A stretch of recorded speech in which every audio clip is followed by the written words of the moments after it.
ajudar a gente no tato com água assim. Eita, Isso na realidade. Na hora que eu terminar, desbloqueio o equilíbrio. o quê? Rapaz, contém gás. Dá pra. Se você. Refrigerante. Então, olha lá.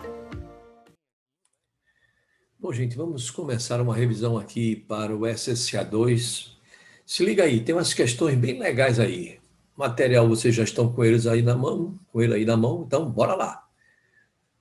Primeira questão, diz assim: o gráfico que se segue apresenta a solubilidade de alguns gases em água. Note que, para gases, aumentou a temperatura, diminui a solubilidade, viu, gente? Qual a massa de monóxido de carbono que se encontra dissolvida em 10 litros de água bidestilada a 20 graus Celsius? Eita, vamos lá ver então. Vamos ver. O que é que ele pergunta mesmo? Ele pergunta qual é a massa de monóxido de carbono que se encontra dissolvido em 10 litros de água. 10 litros de água. Aqui temperatura mesmo? 20 graus Celsius. Bora olhar o gráfico. Monóxido de carbono está aqui, ó. Essa curva aqui roxa, ó. É o monóxido de carbono. 20 graus está aqui, ó. Temperatura no eixo do X, 20 graus. Ei, mas suba, 20 graus. Vamos ver qual é, obviamente, a solubilidade dele. Aí o ponto é aqui. Traz para cá. E você vai ter a solubilidade daqui. 1, solubilidade, mas cuidado. 10 a menos 3. Então, eu posso dizer que para o monóxido de carbono, a 20 graus Celsius, veja, 10 a menos 3 mols por cada litro. 10 a menos 3 mols por cada litro. Então, eu posso dizer que a 20 graus, você tem 10 a menos 3 mols em cada 1 litro de água. Certo? Ó, 10 a menos 3 mols por litro. Muito bem, eu posso considerar como sendo a água porque é uma solução muito diluída, gente. Então, é em 1 litro de água, certo? Então, 10 a menos 3 mols em cada 1 litro. Está aqui, ó. 1 vezes 10 a menos 3 mols por cada litro. Ora, ele quer saber em 10 litros. Logo, em 10 litros de água, você vai ter N mols dissolvidos. E esse N dá para perceber que vai dar 10 a menos 2 mols de monóxido de carbono. Isso é o que está dissolvido em 10 litros. Vamos para a segunda parte do problema? Porque veja que ele quer o quê? A massa. Ei, mas ele não deu a massa molar aqui, ó, do monóxido de carbono, 28 gramas por cada 1 mol. Então, você vem aqui e coloca, ó, 1 mol de monóxido de carbono. Pesa quanto mesmo? 28 gramas. Logo, 10 a menos 2 mols, que foi o que a gente encontrou em 10 litros, você vai ter uma massa M. Ora, essa massa M vai dar 28 vezes 10 a menos 2 gramas. 28 vezes 10 a menos 2 é só dar a vírgula 2 casas para a esquerda. 0,28 e, portanto, a resposta dessa questão, letra C. Então, não esquece, ó, solubilidade de qualquer gás, ó, metano, oxigênio, monóxido de carbono, nitrogênio, hélio, aumentou a temperatura, diminui a solubilidade. Então, está aí resolvida a primeira questão, letra C. Veja essa segunda. Eita, essa de titulação. C é zero bronca, zero bronca, zero bronca, zero bronca, zero bronca. Bora lá. Uma certa marca de vinagre de maçã estava sendo analisada e, para comprovar o que estava escrito no rótulo, foi executada uma titulação. O infográfico abaixo revela como foi feita esta operação e, sendo assim, determina a porcentagem de ácido deste vinagre. Primeira coisa que eu tenho que ver é que ele deu. Veja aqui o volume da solução ácida. Ele deu. Volume da solução ácida, 1 mililitro. Colocou aqui, aliás, retirou aqui com o auxílio de uma pipeta. Transferiu para o Erlenmeyer 1 mililitro de vinagre. E titulou quem? Ele deu a base, deu a concentração. Concentração da base, 0,1 mol por litro. Sim, Pedro, mas qual foi o volume da base gasto? Ora, se eu estou partindo de zero, e aí desceu até quanto? Desceu até quanto? Observe aqui. Desceu até 10. Significa dizer que o volume da base gasto, 10 mililitros. Ora, com isto aí, eu tenho, obviamente, como achar a concentração do ácido. Eu tenho como achar. Bora lá? Bora lá ver? Bora aqui. Então, vamos lembrar? O ácido do vinagre é o ácido acético, um monoácido, não é? E ele usou 1 mililitro de vinagre. E eu quero determinar essa concentração do vinagre para poder achar a porcentagem do ácido. Tá? Então, o vinagre é uma solução que contém ácido etanóico, ácido acético. Ele titulou esse vinagre QNaOH. E o volume da base que ele gastou, 10 mililitros. E a concentração da base que ele usou, 0,1 mol por litro. E existem algumas fórmulas que vale a pena a gente ter em mente. E uma delas é essa de titulação. Vou te mostrar. Tudo fica mais fácil e mais rápido. Vamos lá? Primeira parte do problema. XA, MA, VA tem que ser igual a XB, MB, VB.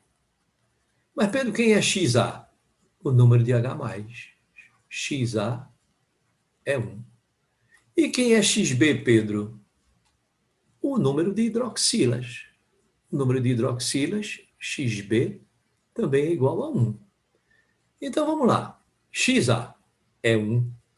Quem é MA? É o que eu estou procurando, a concentração do ácido no vinagre. Vezes VA. V, não precisa nem passar para litro. V, 1 mililitro. Igual a XB, quem é? Número de hidroxilas. Uma hidroxila. Quem é a concentração da base? Ele deu 0,1 vezes o volume da base. Não precisa passar para litro, ó, 10.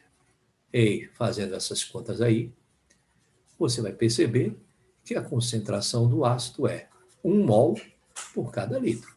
Correto até aí? Concentração em quantidade de matéria, mol por litro. Para a segunda parte do problema, interpretar o que eu obtive aqui. Vamos interpretar? Em 1 litro daquele vinagre, você tem 1 mol do ácido. Bom, mas 1 litro são quantos mililitros, Pedro? 1000 mililitros. Em 1000 mililitros você tem 1 mol. E ele deu a massa molar do ácido acético lá. Massa molar do ácido acético, 60. Então, 1 mol de ácido acético, 60 gramas. Então, como ele quer porcentagem, eu vou colocar aqui por cada 100. Logo, por cada 100 mililitros, a massa do ácido você vai encontrar nessa regra de 3. E essa massa do ácido vai dar 6 gramas do ácido. Agora, a conclusão, ela é matemática. Se você tem 6 gramas em cada 100 mililitros, é lógico que a porcentagem é 6%. E a resposta, a letra é. Ficou ou não mais fácil o problema de titulação usando essa fórmula? E, como eu disse a vocês, existem algumas fórmulas que vale a pena a gente ter na cabeça. Titulação ácido-base, essa aí é muito, mas muito legal. Torna o problema mais rápido, a gente não perde tempo. Bora para o terceiro. Sorbitol é um poliálcool ou álcool poliídrico do tipo hexitol. Hexitol, contendo uma hidroxila em cada carbono, em cada átomo de carbono, usado nas indústrias farmacêutica, alimentícia, cosmética e química, sendo seu uso seguro. Na indústria cosmética é destinado a formulações de fase aquosa. Comercialmente, a maior demanda de sorbitol ocorre sob a forma de solução a 3,85 mols por cada litro. E é produzido de acordo com as mais rígidas especificações e os mais elevados padrões de qualidade. Sendo uma substância higroscópica, tem a finalidade de reter e manter o teor de umidade dentro dos limites pré-estabelecidos para o produto, sem que ocorram alterações em suas propriedades físicas. Que massa aproximada de sorbitol será necessária para produzir 100 litros da solução desse poliálcool com a concentração descrita acima? E, bora lá? Bora lá? Qual foi a concentração descrita aqui? 3,85 gramas por cada litro. Então, vamos lá. Vamos fazer. Então, significa dizer que se a concentração é 3,85 mols por cada litro, significa dizer o que, gente? Que em cada 1 litro dessa solução, você tem 3,85 gramas de sorbitol. Mas ele quer preparar o quê? Ele quer preparar 100 litros. Logo, para preparar 100 litros, você precisará de uma massa M de sorbitol. E está claro que essa massa M é 385 gramas. Ei, Pedro, mas não é, que massa de sorbitol ele precisa? Grama não, desculpem. Aqui é mol, gente. Olha o erro que eu estou cometendo aqui. Vamos corrigir, vamos corrigir. Não é mol por litro? Então, em 1 litro tem aqui, ó. Em 1 litro, vamos corrigir, olha aí, se a gente não presta atenção. Em 1 litro tem 3,85 mols, né? Mols por litro, ó. Mols por litro. Em cada 100 litros vai ter N mols. E esse N vai dar 385, agora sim, tá certo? O número de mols, 385 mols. Mas, Pedro, ele não quer o número de mols de sorbitol, ele quer a massa. Oxe, você vai tirar daqui, ó. Você vai tirar daqui, ó. A massa molar é 182 gramas por cada 1 mol. Então, você diz assim, ó. Em 1 mol de sorbitol, você tem uma massa de 182 gramas.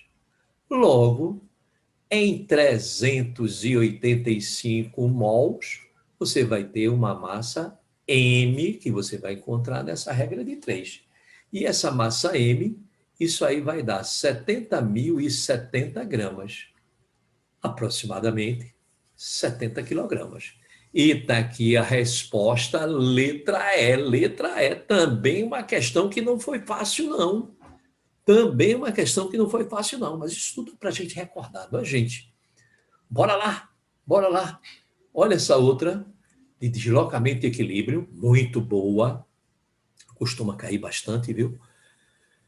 Óculos com lentes fotocromáticas foram usados com sais de prata até 1990, verdade.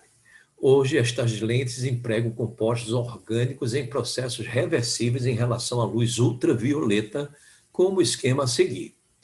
Essas lentes apresentam enormes vantagens, mas algumas pessoas relatam que no interior dos automóveis elas não funcionam tão bem, e o provável motivo deve ser que, no interior do automóvel.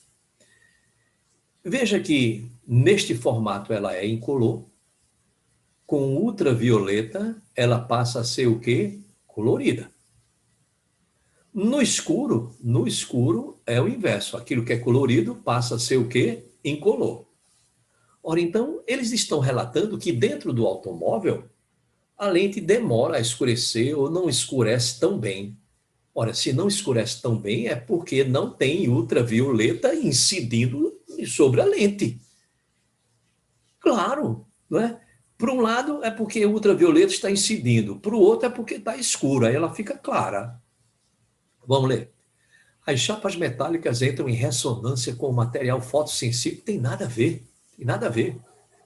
Os vidros desses veículos bloqueiam em grande parte os raios ultravioleta. Está aqui a resposta. Se você barra os raios ultravioleta, vai ficar o quê? Escuro. Para a lente é como se estivesse ficando escuro. Aí desloca para o lado incolor. E aí o óculos não escurece muito. Mas vamos ler o resto. Combustível, gasolina, exala vapores corrosivos que destroem esses compostos. Tem nada a ver, gente, tem nada a ver. A alta temperatura no interior do veículo impede a reação de se processar. Tem nada a ver. Aumentou a temperatura, aumenta a velocidade da reação.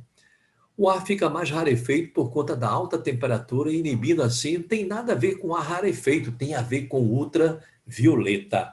E aí tu lembra, isso tem a ver com o princípio de Le Chatelier, ou o princípio da fuga ante a força. Não é? O equilíbrio vai ser deslocado sempre de modo a se opor ao que você faz. Obviamente, se não está entrando ultravioleta, o equilíbrio vai se deslocar para o lado incolor. Se tiver incidindo ultravioleta na lente, vai para o lado que é colorido, ou seja, escurecer. Questão que costuma cair em vestibulares, viu, gente? Bora para a quarta, bora. Eita, cuidado que essa é chatinha, viu? Essa é chatinha. Um molde de hidrogênio e um molde de flúor são colocados em um reator apropriado para a produção de fluoreto de hidrogênio gasoso, HF. Então, isso é o que ele coloca no início, gente. Considerando que nas condições de temperatura e pressão o valor de Kc é a constante de equilíbrio em termos de concentração, seja igual a 16, qual a concentração de fluoreto em mol por litro? Ei, qual a concentração em mol por litro de fluoreto? Ora, fluoreto é o HF, porque F2 é o gás flúor. Como é que a gente vai fazer isso? A gente vai separar aqui em início e equilíbrio. Bora ver como é que a gente vai fazer isso. Bom, então, os coeficientes aqui é 1, 1 e 2, tá? Então, vamos separar aqui início e equilíbrio, tá? Início e equilíbrio. Vou colocar na cor amarela, para aparecer um pouquinho mais. O que é que eu tenho no início? Um mol de H2. Então, um mol de H2. O que é que eu tenho no início de flúor? Um mol de flúor. Ei, então, se é início, quanto é que eu tenho de fluoreto? 0. Porque se é início, não houve tempo ainda da reação acontecer. Não houve tempo da reação produzir o que a gente chama de produtos. Por isso que aqui é 0. Bom, no equilíbrio desse 1 vai ser consumida alguma coisa, desse 1 vai ser consumida alguma coisa, e desse 0 será produzida alguma coisa. Segue obrigatoriamente a estequiometria da reação. Desse 1 que existia, vai sair aqui um x. Se fosse 2 o coeficiente, sairia 2x. Se o coeficiente fosse 3, sairia 3x. Se o coeficiente fosse 5, sairia 5x. Do que eu tinha aqui, 1, vai sair quanto? Olha o coeficiente, vai sair 1x. Cuidado agora. De 0 que existia, vai ser produzido quanto agora? 2x. Ou seja, no equilíbrio você tem 1 menos x, 1 menos x e 2x. Se você achar o valor de x, você encontrará a concentração do fluoreto no equilíbrio, não é não?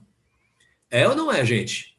Se eu encontrar o valor de x, eu encontro o valor, não é, do fluoreto no equilíbrio. Agora é matemática. Bora lá. Junto com química, lógico.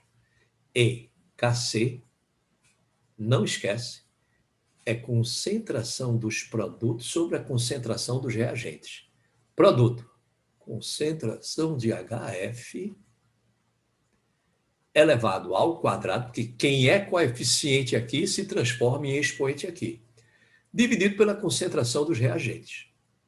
Concentração do H2 vezes a concentração do F2. Vamos substituir? Quem é Kc? Ele deu 16. 16 é igual. Bora. Quem é a concentração do HF no equilíbrio? Quem é a concentração do HF no equilíbrio? 2x mais 2x ao quadrado. Quem é a concentração de H2 no equilíbrio? 1 menos x Quem é a concentração do flúor no equilíbrio? 1 menos x. E não vamos fazer uma equação do segundo grau, não. Matemática, matemática. 16 vai ser igual a 2x ao quadrado, que, dividido por 1 menos x ao quadrado. Se está tudo ao quadrado, eu posso extrair o quê? A raiz. Raiz disso e raiz disso. Ora, não percamos tempo. Vai ficar muito, muito, muito, muito mais simples. Então, como é que vai ficar aqui? Vai ficar raiz quadrada de 16 é 4. Igual raiz quadrada de 2x ao quadrado, 2x. Raiz quadrada de 1 menos x ao quadrado, 1 menos x. Acabou, eu aqui vou encontrar x com uma equação do primeiro grau. Então, vai ficar, passando esse 1 menos x para o outro lado da igualdade, vai ficar 4, que multiplica 1 menos x, é igual a 2x. Não é isso? 4 vezes 1 é 4. 4 vezes menos x é menos 4x. E igual a 2x. Passando esse menos 4x para o outro lado, vai ficar 6x igual a 4. X é igual a 4 sobre 6. Simplificando, x é 2 terços. Aqui a resposta, a letra D. Aí, você achou x? Presta atenção a essas coisas em prova. Ele quer a concentração de fluoreto. A concentração de fluoreto é 2x. Então, você vem aqui e coloca. Ó, concentração do fluoreto é 2x. Portanto, é 2 vezes 2 terços, que vai dar o quê? 4 terços de mols por litro. Aí sim, a resposta agora, letra E. Muita atenção nessa prova, viu? Isso é tanto para o SSA2 como para o Enem que vocês vão fazer para o ano. A gente tem que estar muito, mas muito atento. Se liga nisso aí. Bom, gente, vamos ver a questão de número 6. Presta atenção aí a essa questão, viu? Alguns profissionais burlam a fiscalização quando adicionam quantidades controladas de solução aquosa de hidróxido de sódio a tambores de leite com validade vencida. Gente, como assim? O leite está vencido e ele vai fazer com que ele fique bom, é? Burlar, não é, gente? Assim que o teor de acidez em termos de ácido lático encontra-se na faixa permitida pela legislação, o leite adulterado passa a ser comercializado. Ou seja, ele vai adicionar, tá certo? Hidróxido de sódio ao tambor para fazer com que o leite não fique tão ácido quanto ele estava. Porque o azedo que o leite fica quando ele se estraga é devido ao ácido lático. Essa substância aqui, ó, isso aqui é o ácido lático. Muito bem. A reação entre o hidróxido de sódio e o ácido lático pode ser representada pela equação química. Está aqui. Ácido mais base vai dar sal mais água. Em outras palavras, ao adicionar a soda cáustica, você estará neutralizando grande parte da acidez desse ácido lático que você tem no leite. Veja que absurdo. Adicionar NaOH, soda cáustica, para a gente depois tomar esse leite. Ora, o NaOH, gente, como qualquer base de metal alcalino, é uma base extremamente forte. E as bases, o que é que elas fazem em termos de pH? Elas aumentam o pH do meio, diferentemente dos ácidos. Os ácidos diminuem o pH do meio. Ora, então, na hora que eu colocar soda cáustica, hidróxido de sódio, nesse leite que já está com ácido lático para lá de Bagdá, é lógico que, adicionando a base, você vai aumentar o pH desse leite, deixando ele menos ácido e próprio para consumo. Próprio não, né? Burlado para consumo. Olha, então já está aqui a resposta, gente. Já estou vendo aqui. A consequência é o quê? O aumento do pH do leite. Colocou uma base, vai aumentar o pH do leite. Vai aumentar o pH de qualquer meio, tá? Colocou uma base, aumenta o pH. Colocou um ácido, diminui o pH. Vai ter uma diluição significativa? Não. Uma precipitação de lactato de sódio? Também não, porque os sais de metais alcalinos são solúveis em água. Diminuição da concentração dos sais? Não, porque o que se coloca de soda cáustica, como é uma base muito forte, é quase nada. Aumenta a concentração dos íons H+, de forma alguma. Seria aumento da concentração dos íons H+, se você diminuísse o pH, se você colocasse um ácido no leite. Então, a resposta, letra A. Vê que legal, vamos adiante. Olha essa questão 7, muito boa, mas vamos analisar.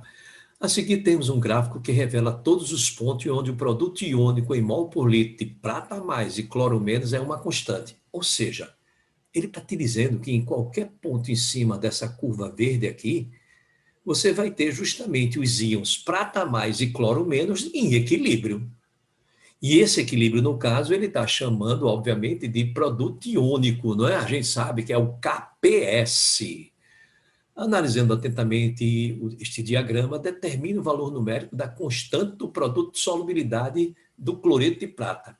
E ele quer que você calcule o valor numérico deste KPS aqui. Ora, KPS, como qualquer constante de equilíbrio, gente, sólido não entrará na expressão da constante de equilíbrio. Lembram disso? Então, a constante de equilíbrio, neste caso, é chamado de constante do produto de solubilidade. E nada mais é do que a concentração da prata mais em equilíbrio com o cloro menos também em equilíbrio. Ora, mas veja, você vai ter que escolher, então, um desses pontos dessa curva para encontrar a concentração de H+, e a concentração de OH-. Você pode escolher qualquer ponto. Eu vou escolher um para mim que seja fácil de trabalhar. Eu vou escolher esse ponto aqui, ó. Porque aí, veja, no eixo dos Y, você tem a concentração da prata mais vezes 10 a menos 5. Então, neste ponto aqui, quem é a concentração da prata mais? 2 vezes 10 a menos 5, correto? Aqui é 2 vezes 10 a menos 5 mols por litro. Mas, em compensação, cloreto é aqui, ó. Quem é a concentração do cloreto? Desse aqui, ó. Ei, gente, entre 0 e 2, quem é esse número aqui? 1. Então, a concentração do cloreto aqui é 1 vezes 10 a menos 5 mols por litro, ó, porque é tudo vezes 10 a menos 5. Então, não esquece, você pode pegar qualquer ponto desta curva, porque, como ele bem fala lá em cima, qualquer ponto dessa curva está no equilíbrio. Pronto, já escolhi o meu ponto, eu já tenho os valores. KPS vai ser prata mais 2 vezes 10 a menos 5. Vezes cloro menos 1 vezes 10 a menos 5, ou seja, 10 a menos 5. Isso aqui vai me dar um KPS da ordem de 2, 10 a menos 5 vezes 10 a menos 5, 10 a menos 10. E a resposta, portanto, 2 vezes 10 a menos 10, letra D de dado. Questão de produto de solubilidade. Bem legal também, bem legal. Bora a oitava, bora. Termoquímica. Um estudante de química de uma universidade do Nordeste do Brasil descobriu um processo em que se utiliza um plasma na produção de diamante sintético a partir de grafite, um material relativamente abundante no Brasil. Verdade, o Brasil tem uma quantidade de grafite muito grande. E aqueles que aprenderem um processo relativamente barato de transformar grafite em diamante, já viu que está numa boa, não é? Aí ele quer saber quanto de calor deve ser fornecido para ser obtido. Então, quanto de calor deve ser fornecido para você obter 240 miligramas desse diamante sintético. Como é que a gente vai fazer isso, hein? Bom, como é que eu vou obter diamante a partir de grafite? A equação é simples. Carbono, grafite, se transformando em carbono, diamante. Como é que eu vou saber o calor envolvido nisso aqui, Pedro? É só pegar essas duas equações e trabalhar com a operação com as equações termoquímicas. Então, vamos para a primeira parte da questão. O que é que eu vou fazer? Eu vou ver aqui com essas equações o que é que eu tenho que fazer em relação à equação que eu quero calcular o ΔH. Porque a equação que eu quero calcular o ΔH é transformar grafite em diamante. Então, grafite está no lado dos reagentes. Bora olhar aqui. Grafite está no lado dos reagentes. Vou repetir essa equação. Na equação que eu quero calcular o ΔH, diamante está no lado dos produtos. E diamante aqui está no lado dos reagentes. Para ele ir para o lado dos produtos, eu tenho que inverter essa equação para aparecer diamante como produto. Vamos então inverter essa equação e repetir a primeira. Bora, repetir na primeira. Carbono, grafite, mais oxigênio, produzindo gás carbônico, com ΔH de quanto mesmo? Menos 394 quilojoules por cada mol. Quilojoule. Vou inverter essa outra. Então, invertendo vai ficar CO2 se transformando em carbono diamante. Não estou invertendo? Mais O2. Se eu invertir, inverte o sinal. Vai para mais 396. Não inverti a equação? Inverte o sinal do ΔH. Vamos somar as duas equações? Quem está do mesmo lado, você soma. Quem está em lados opostos, você corta. CO2 de um lado, CO2 do outro. Já posso cortar. Tem mais alguém para cortar? Tem. O2 de um lado, O2 do outro. Já cortei. O que é que sobrou, gente? Sobrou do lado esquerdo, sobrou carbono, grafite. Do lado direito, o que é que sobrou? Carbono, diamante. Se a equação que eu obtive é a soma das duas equações, o ΔH é a soma desses dois ΔHs. Isso aqui vai dar exatamente 2 quilojoules por cada mol. Ou seja, segunda parte do problema, 1 mol de carbono, diamante, para ser produzido, precisa consumir 2 quilojoules. Eu não estou interpretando o resultado aqui obtido. Ó. 1 mol, 2 quilojoules. Mas 1 mol de carbono ele deu, são 12 gramas. 12 gramas de carbono diamante precisam, como a resposta está em joule, vou logo transformar aqui para joule, precisam consumir 2.000 joules de energia. Logo, para produzir o diamante de 240 miligramas, 240 miligramas, né, 0,24 gramas, gente? Logo, para produzir um diamante de 0,24 gramas, você vai precisar de uma quantidade de calor Q. E essa quantidade de calor Q, isso vai dar 40 joules. Resposta, portanto, letra D de dado. Bacana a questão, não é não? Termoquímica envolvida com um pouco de estequiometria. Costuma cair muito, tá? Se liga nessas coisinhas. Bora, vamos fazer a nona. Olha o que ele diz aí. As células de combustível funcionam queimando hidrogênio, é verdade, funcionam queimando hidrogênio em seu interior. A reação que ocorre é a de óxido-redução, o que permite a retirada de eletricidade da mesma, verdade.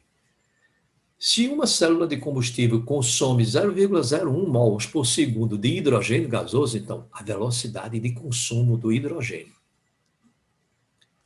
é 0,01 mols por segundo. Muito bem. Qual é a velocidade de consumo de oxigênio? Qual a velocidade de consumo de oxigênio gasoso no mesmo intervalo de tempo? Gente, quando isto acontecer, se tiver uma equação, ele dá a velocidade de uma substância e quiser a velocidade da outra, você basta escrever essa relação aqui, muito importante. Ó. Velocidade do hidrogênio dividido por 2 tem que ser igual à velocidade do oxigênio dividido por 1, que é igual à velocidade da água dividido por 2. Se você olhou direitinho, 2, 1 e 2 são esses números que eu coloquei aqui abaixo de cada substância. Aí eu posso usar essa fórmula, Pedro? Claro que sim. Então, por aqui eu já sei, ó, calcular a velocidade do oxigênio. Vê que bacana. Então, a velocidade do oxigênio, está claro ou não? Que é a velocidade do hidrogênio dividido por 2. Está aqui, ó, da relação que eu peguei. Então, a velocidade do oxigênio é 0,01 dividido por 2. Então, a velocidade de consumo de oxigênio vai ser 0,005 mols por segundo.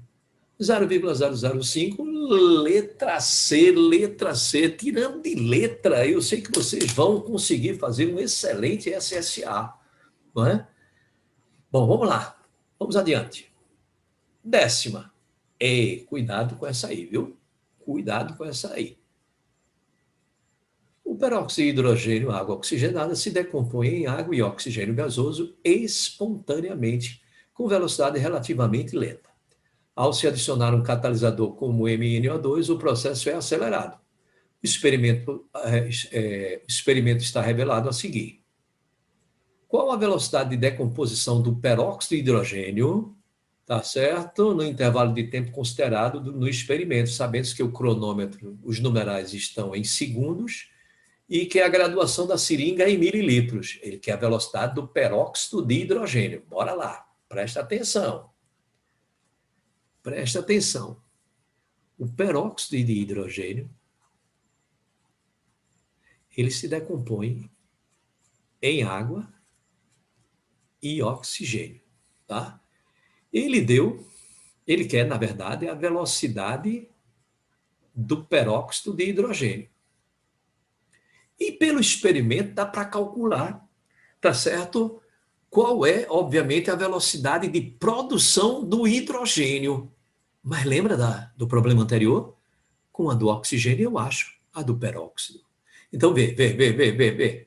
Qual foi o tempo que levou para acontecer? Daqui até aqui, 10 segundos, não é não? 10 segundos, porque aqui já é 15. Muito bem, qual foi o volume de oxigênio que foi produzido? O volume de oxigênio, 40 mililitros. Ô, gente, então, a velocidade do oxigênio é a variação do volume no tempo. Correto? Então, a velocidade do oxigênio vai ser a variação de volume, 40 mililitros, dividido pela variação de tempo, 10. Isso aqui vai me dar uma velocidade de oxigênio igual a 4 mililitros por segundo. Aí a resposta à letra C. 4 mililitros por segundo é a velocidade do oxigênio, gente. Eu quero a velocidade do peróxido. Aí, aquela velha história, eu tiro daqui. Velocidade do peróxido dividido por 2 é igual à velocidade da água dividido por 2, que é igual à velocidade do oxigênio dividido por 1. Não? Então, como ele quer a velocidade do peróxido, basta pegar esse com esse, passando aquele 2 para o outro lado, não? Ó, vai ficar a velocidade do H2O2 sobre 2 é igual à velocidade do O2, não é? Terei esse e esse.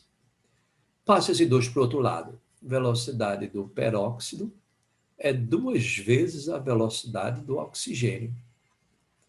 Velocidade do peróxido vai ser 2 vezes, você não calculou aqui a velocidade do oxigênio? 4. Portanto, a velocidade do peróxido vai ser 8 mililitros por segundo. Resposta, portanto, letra D de dado. Se liga, não é? Se liga. Se liga porque muita gente, às vezes, confunde, não é? Essas questões de cinética química, termoquímica, não é? Bom, aqui a gente fez uma rápida revisão, não é? Minhas aulas, na verdade, gente, fora a teoria, fora os exercícios, fora a tarefa para casa, tem muito experimento, que eu não coloquei aqui, obviamente, para a gente exercitar mais. Boa prova para vocês. Qualquer coisa é só entrar em contato. Pedro Nunes Química.